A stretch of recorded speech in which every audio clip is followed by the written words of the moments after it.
Alright, I now have the caliper cleaned.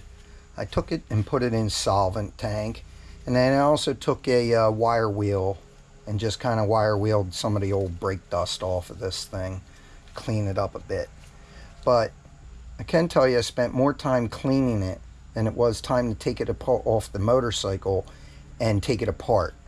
And then what I do is you got to make sure in this dust seal groove and in the sealing ring groove that you really get in there I use a dental pick and get in there with a rag and some brake clean, and then I also get in there with a wire brush and like really take my time and clean it, and then blow it out with air real good so that there is no residual dirt in there, because that's going to be the main hang up.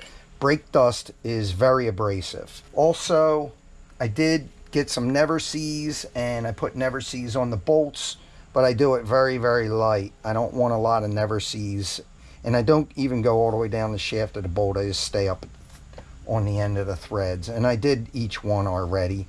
And then I also do the threads on the brake pad pins. I'll also add a little never sees on the threads of the bleeder.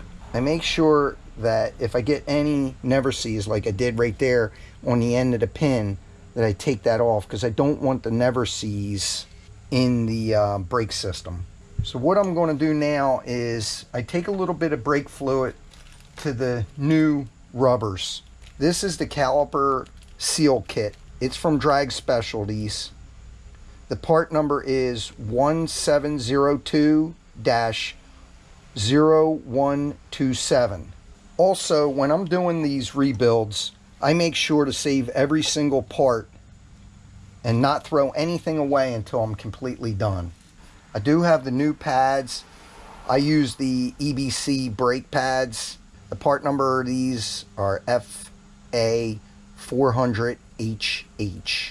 The part number for these caliper seal kits is 1702-0127, and this is the same one for a big twin from 2000 to 2007, front and rear.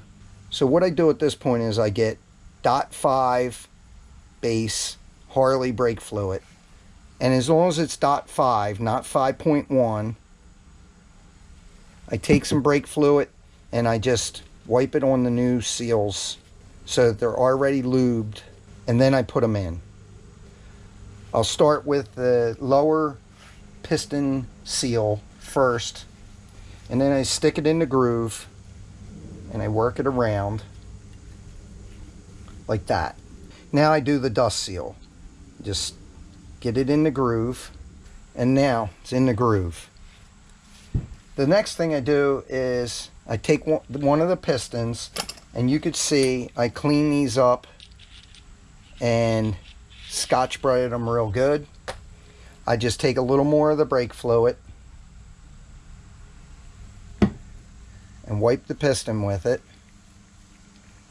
and just to help for ease of installation, slide it right in, and that's it. That one's done. Now I'm going to do the rest of them, but I'll edit that out of this video. Please don't forget to like and subscribe to the videos. The installation of the O-ring, or the dust seal, and the sealing ring and the piston is exactly the same on the other half of the caliper. Again, once the rings are in, you put the piston, line it up, and just give it a push down, and they just go right in. So I just put a little of the brake fluid on them. I set them in the groove where they're supposed to go.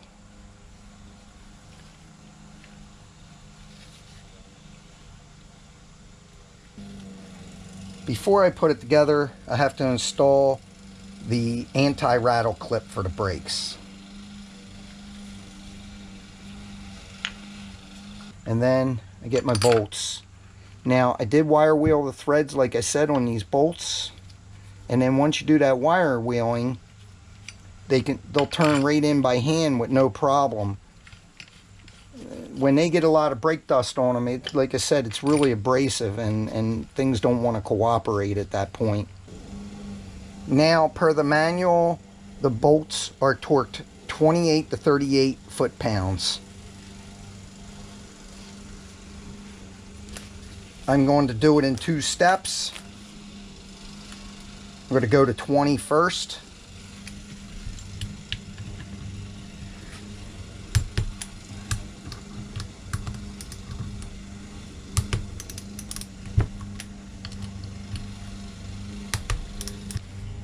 And now I'm going to go to 32.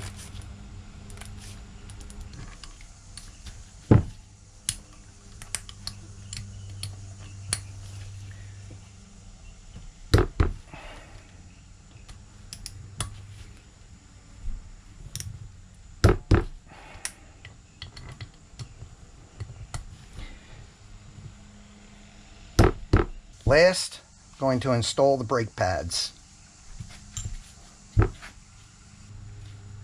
Per the factory manual, the one with the 2 tabs is the inboard, and the one with the single tab is the outboard. And so that makes this one the outboard, and this one the inboard.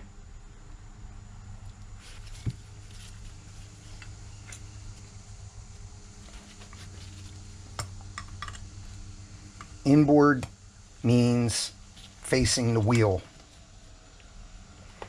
Now I'm going to install the pins that I lightly never seized. And does require you to push down on that anti-rattle spring a little bit.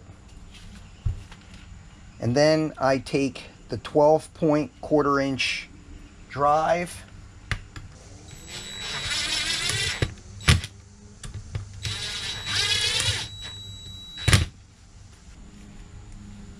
You tighten the pad pins 180 to 200 inch-pounds. I'm going to torque them at 190 inch-pounds.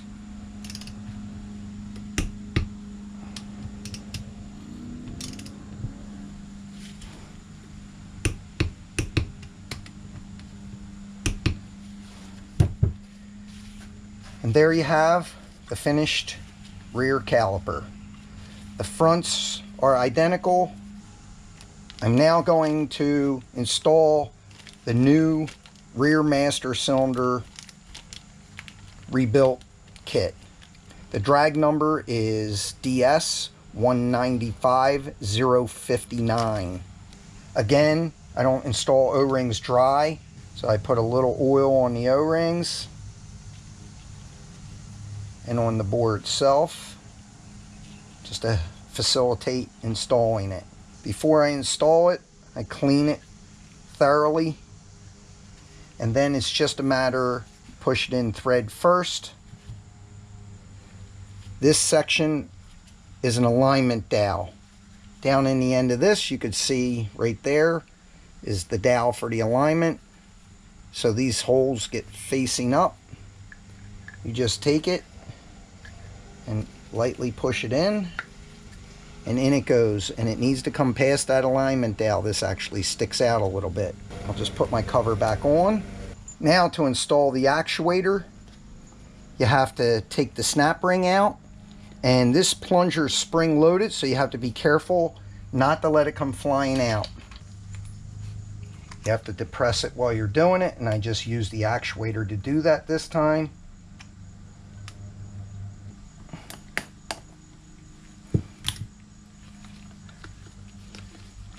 There you have it. Snap rings in.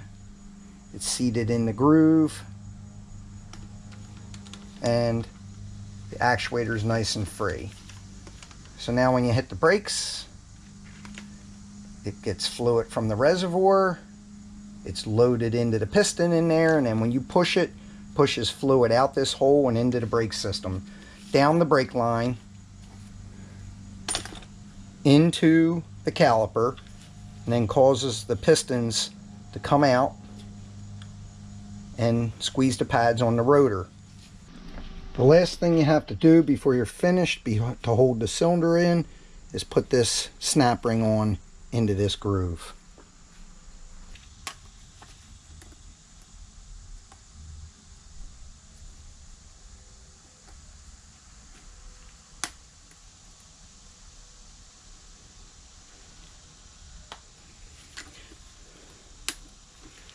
And there it is.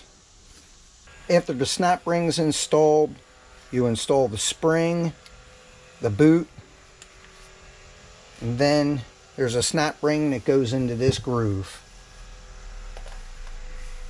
That's this one here that holds this on.